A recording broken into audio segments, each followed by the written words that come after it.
and welcome to day 29 of Once Upon a December. We are painting today and Bella is being noisy. Bella. Yeah, we're going to be doing some basically just really boring parts of painting, cleaning, sanding, not a lot to report. I'm not going to do as much as Toby's is probably going to do most of the work. My knee is a little bit better today, but I have so much planner related stuff that I want to do, plus I need to really clean up my office and declutter. So yeah, come here. So yeah, I want to spend most of the day actually tidying up my office where I can.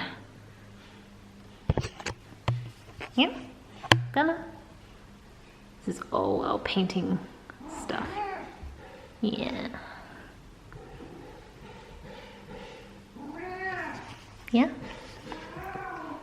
Yeah, Bella.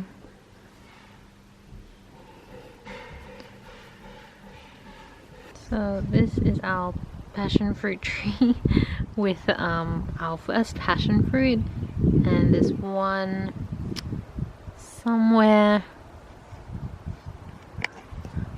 back here. I don't know if you can see it, just back here. It's the other passion fruit. So we've got 2 passion fruit, which is not bad. We bought this passion fruit tree so we are cooking lunch right now, and this is going to be Tobias's, oops, I keep zooming in, lunch. So it looks like pulled pork, but actually it's a jackfruit. Yeah, I've never had jackfruit before. Yeah. But I've heard that it works really well once it's flavored, especially like kind of as a meat alternative, like just as a meat substitute. And it smells nice. It smells like meat. I wonder whether it's just barbecue sauce in it. It's probably, yeah, I mean, the thing about a lot of the vegan substitutes that we try, and we try it more for fun, we're not actually vegan, it's that they're like not actually that healthy for you. No, they're full of sugars, salts, saturated fats, all to get it to kind of mimic the meat. But I mean, it's still fun to try and just see. I think we tried, well, Toby's tried the chicken alternative. Yeah, the non-real chicken. Yeah. And it was pretty good. Yeah. This was a lot less healthy than actual chicken. It was made out of chickpeas and it had a crap ton of salt in it. But it wasn't too bad. I wasn't a big fan. Tobias actually didn't mind it. So, yeah, jackfruit. I've never eaten jackfruit myself before, so I'm curious. And then for lunch, I'm gonna have some leftover roast pumpkin and a meat pie. I don't know if meat pies are like sold in America, but meat pies, sausage rolls, sausage sizzles, very Australian. It's very Australian. This is our pumpkin plant. Let me zoom out, see the focus will be a bit better. There we go. I just love the flower, it's so pretty. But there's 2 pumpkin plants here, so that's the first one, and there's a second one here, and I think we counted like 5 potential pumpkins coming up. So we're 7. Oh, 7. They're very small ones. I'm hoping that, but they do look like mini pumpkins. So I'm hoping. Yeah, hoping. Fingers crossed. We will get some organic pumpkins, and we can make all the roast pumpkin soups, or whatever we want. We'll make some more roasted pumpkin with our own pumpkin. Yeah, true. So these weird-looking things here, that's supposed to be spring onions, actually got planted last year and then just kind of hibernated over winter, and we put them in the ground, so maybe they'll actually grow. Yeah. And then these ones, these twiggy looking ones, which I'm pretty sure were dead but have somehow re-sprouted. Kind of come back up. Yeah, they're supposed to be asparagus. Yeah, well, the 2 things I thought were going to turn to asparagus again are just turning into the leafy pieces. Yeah, I mean, I don't understand. I've tried growing asparagus for 2 years now, and they keep coming out like these little twig things. It's like they're not being maybe not being fertilized. No idea. I don't know. And this big bush back here is actually potatoes. So I've been spending the day setting up my planners for next year, which has been so therapeutic but also slightly stressful, just because I'm trying to, I don't want to make any mistakes, but I know that part of plannering is just to make mistakes, and I've decided to just go ahead and experiment with multiple planners at once, because I feel very unsettled with where I want to sit or go. So this is my Hobonichi weeks planner. And this is the first week I'm planning in. I didn't really use the weeks before because I was in my old Hobonichi This one right here is my 2020. You can see it's quite a bit bulkier because I have been using it very consistently, probably for the last 4 months or so. And then you can see in the notes pages back here, I've converted them into like my daily schedule planner, which I actually really like this setup. But I'm not sure I'm going to do it in 2021's because I'm considering doing it in my traveler notebook version of the Archer and Olive. So this is an Archer and Olive notebook, and you can see there's really nothing fancy. Like, I'm not putting trackers or anything. I'm literally going to be using it potentially for a schedule on one side and a to-do list on the other side. But I'm experimenting with different layouts. So this is one potential layout. This is another potential layout, much more simplistic, and obviously I still need to put the dates on top. Here's another version that I might go with, where it's a little bit more squared here and empty here. This is very inspired by the Coffee Monster Co.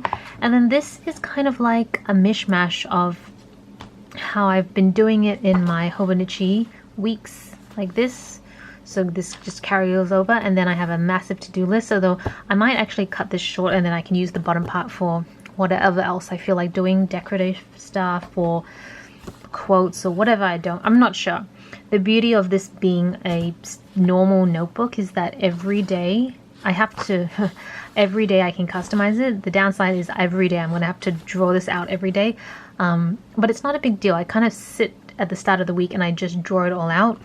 So but yeah, I'm considering using this as my daily driver. I still want to do a bit of work in the Jibun Tetshos.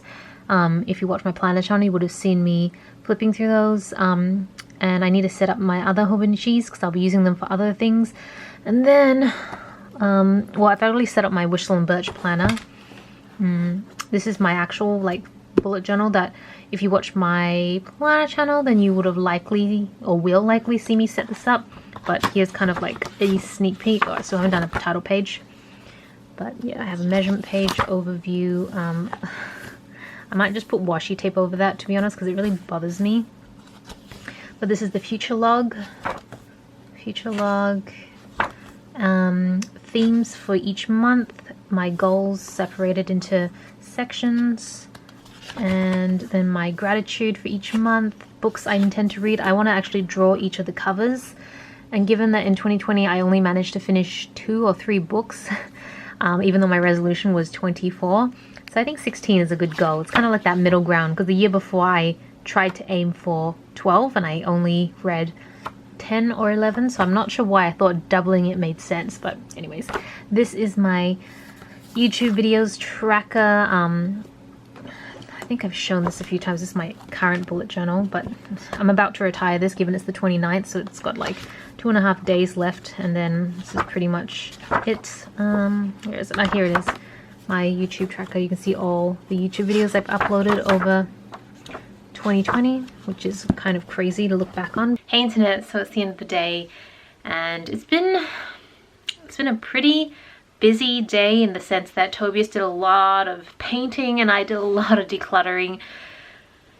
Whew.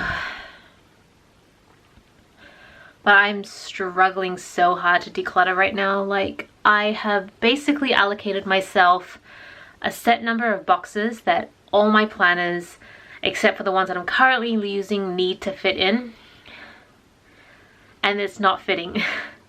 And I've gotten rid of probably, I can't really measure, I've gotten rid of quite a few things, but I clearly need to get rid of more. I think I'm just emotionally struggling to like part with stuff, but I'm like, when am I ever going to use this? Probably never. There's a lot of stuff there I just look at, I'm like, I'm probably never going to use this. And I'm still struggling. It's really bad. So I decided this would be my first round, and means that I can't close the lids on pretty much all my boxes. They're just kind of like heaped boxes right now, and I've just stored them on the shelves. I'll show you guys tomorrow what I mean. But I'm going to treat this as like round 1, and then maybe in a few weeks I'll come back to it, or a few months, who knows, come back to it and do like a round 2. And I'm just hoping if I like iterate over this process, gradually the stacks will get lower and lower to the point where I'm only keeping what I need. That's kind of how I usually work for a lot of decluttering, because I'm just not very good at separating something emotional versus something logical. The two get mixed up a lot for me when it comes to items. So yeah, anyways, I'm gonna go to sleep. Tomorrow we are heading off to Bunnings to finally get liters and liters of the paint that we've selected, and then Tobias is probably going to start going crazy with some of the painting, and I'm going to be sanding down a lot of the architraves just to smooth everything out so that he can actually start painting and I can help him too. So yeah, it should be an exciting day. So yeah, it should be another busy day. And yeah, thank you so much for watching. This is Celina reporting from my room. Back to you, internet. こんばんは皆さん。これはポーナの日本語のレッスンです。動物の森にたくさん動物がいますから、今日の言葉はトラ。これはトラです。トラは大きい猫ですね。そして、フォーナは野菜が好きですが、トラが肉が好きです。